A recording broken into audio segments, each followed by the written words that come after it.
This is David with David's Tutorials, and in today's video I'd like to tell you about what it is I look for when I'm looking for an independent worker.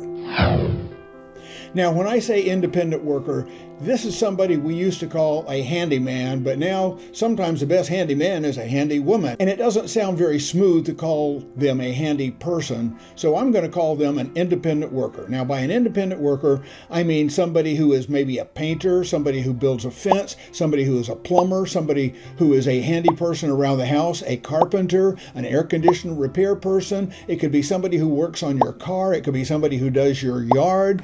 Any of these independent workers are people who own their very own small business, and they are independent workers. We all tend to use them at one time or another, and even if you're not a homeowner, if you're a car owner, you need to find a good independent worker. So I have dealt with a big number of independent workers throughout my career as a getting older adult. And I have come up with several criteria that I look for in an independent worker. Criteria number one is integrity. If this independent worker does not have integrity, then I don't want anything to do with them, because if they will lie, cheat, or steal with somebody else, they'll do it with me, and I just do not want to do business with that kind of person. I used to only have two criteria, and the second criteria was that they do good quality work. I never asked them how much they charge. I didn't look for somebody who was affordable or who was cheap or otherwise would save me a whole bunch of money, because the way I look at it, if they have integrity, they will be fair to me and they will be fair to themselves. And I don't want a cut rate, bargain basement independent worker. I want somebody that does good work, and somebody who does good work is worth paying a fair rate to. And that's the way I look at it. But since I've been working with a number of independent workers, I have come up with two more criteria that I use when I am looking for an independent worker. The third criteria is communication. Now, I have found, to my dismay, a number of independent workers who had very high levels of integrity. These are the kind of people who I would leave alone in my house when I'm not there. And they did very good quality work, but sadly, they didn't communicate. They would tell you they're going to show up on Thursday, and then a week later you call them up and say, "Where were you?" And they say, oh yeah, I had something come up and I meant to call you. This is not good communication. To be a desirable independent worker, an independent worker has got to stay in good communication with me as a client. They've got to let me know when they're going to be where, and either show up there at that time or else let me know ahead of time as much as possible that they're not going to be there. Yes, maybe their child had their leg broken and they had to rush them to the hospital. That doesn't prevent them, once they get to the hospital, from sending me a text message and saying, "I'm so sorry, I had an emergency come up. I won't be able to be there until Thursday next week." That's fine. I can understand that. But just to leave me in silence, that's just not acceptable. And the final criteria that I have, and this is a total of 4 criteria for independent workers that I look for. The final criteria is you need to have a good business model. What I mean by this is you need to be a very good business person. Now, there's really not a lot to it, but you can't just show up and say, "Oh, it's going to cost this much," and then later on say, "Yeah, how much did I tell you that was going to be?" That doesn't hack it. And let me tell you what I mean by a good business person. First, a good business person, as an independent worker, they need to know the difference between a quote and an estimate. Now, in just about every business arrangement, these independent workers are going to run into circumstances that they didn't exactly foresee, and all of a sudden this is going to cost more than I said it was going to. My advice to independent business workers out there, don't give a quote. Don't ever give a quote.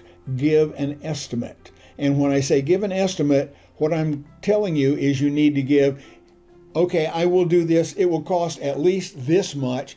Let's say we're going to build or repair a section of fence, and it's going to cost at least $500. I have built probably 6 fences like this, and the lowest price was $600. And if everything goes right, I could probably do this for $500. But if things come up that I am not expecting, it could cost as much as $1,300. So you have a price range estimate here of $500 to $1,300, and give your client an estimate that you can live with, both the low end and the high end. And of course, the high end will be something that you don't think you'll ever get there, but just in case you do, you need to be able to give them a high end estimate. And make sure the client knows the difference between an estimate and a quote. The next thing, you need to put it on paper. You do not need to write down every single screw and every single hinge and every single brush and bucket of paint. You give them the final estimate that includes everything, okay? This is all the client wants to know. This is all I want to know. How much is this going to cost me? Give me a ballpark figure. Give me a price range, okay? Put it on paper. Now, if you put it on a piece of notebook paper, that's not nearly as businesslike as if you go to an office supply store and buy the proper pad of paper that has carbon in it, or the carbonless carbons, and you write down your estimate and the price range, and you give the client a copy and you keep a copy for yourself. If you are more of a business person, you will have these printed up in a print shop, and it'll probably cost you $100 to $200, maybe more, to get this printed up, but it will make you a much more professional business person. You need to have business cards. You need to have a checking account and be able and willing to take checks from the client. I can't tell you how many business people I have done business with, let me just say independent workers, because they really weren't business people, that did not have a checking account. They said, okay, it'll cost $500 to $600, and you get to the end of the project and they say, can you give me cash for this? I'm sorry, no. Many people need a receipt for a tax return, and a lot of times when they write a check, that can serve as a receipt, but having the final billing, and this again on official pad of paper saying, okay, this is exactly how much I need you to pay me, is a thing that is a much more professional business model. Finally, if you can at all swing it, and all of the best business people, independent workers that I have done business with work this way, they do not require half of the payment up front. Sometimes they do because they need to buy materials, but paying up front is not something that I am a big fan of, and I will not do it unless I have done business with this independent business person before and they have earned a degree of my trust. So the 4 things that I look for in an independent business person, and if you are an independent business person, then you need to take note of this. Number 1 is they must have integrity. They need to be doing everything when nobody's looking that they wouldn't mind being splashed all over the internet. No big deal. Whatever I do is open to scrutiny because I have integrity. I have ethics. Number 1 is integrity. Number 2 is quality of work. When we want something done, we want it done well. We don't want people to do a shoddy job. Number 3 is communication. Stay in touch with the client. Independent business people, stay in touch with me. And the 4th thing is have a good business presence. Accept checks, have official pads of paper, maybe just buy a big stamp with your name, business name, address, phone number, email address on it, and put the stamp up at the top of that store-bought business pad of estimates and quotes and receipts and whatever you have. But have that, but be a very professional level business person.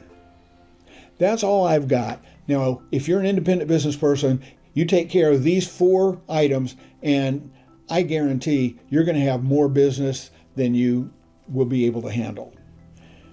If I find people like this to do work for myself, for my house, for my car, for a rental house that I own, then I will be a loyal customer and I will come back to you. So, if you thought this was a good video, you know what to do. give that thumbs up and let me and let the YouTube robots know you thought it was a video worth sharing and recommending to other people. Go ahead and share this video with any other people. If you know a business worker, an independent business worker, send them a link to this video. Leave me a comment down in the comment section below. Let me know if there are other criteria you have for dealing with independent business workers, or if you are one, let me know what you think an independent business worker ought to be. Finally, if you're already a subscriber, thank you so much. I appreciate everyone who subscribes to the channel, and if you're not a subscriber, go ahead right now, please hit that subscribe button and hit the bell icon, and YouTube will let you know when I post another great video right here on David's Tutorials and Vlog channel.